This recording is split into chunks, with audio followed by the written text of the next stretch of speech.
And here, what we want to do is to check if user logged in, and if user not logged in, we need to redirect them back to the login page. So as you already seen in the main page, you can use the same Supabase method to check if the user is there.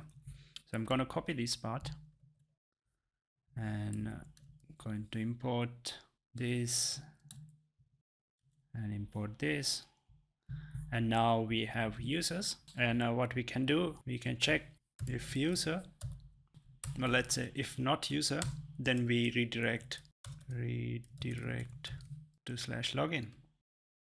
Redirect is a function that you get with Next navigation. Let's see if it works. So I'm logged in and I'm still here. So if I go to a private window, go to the same page, and it redirect me to the login page. So same, and I'm going to home page and there's login, but in our other case, we have the user email and say, hey, and logout button.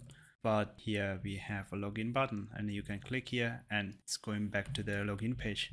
Great.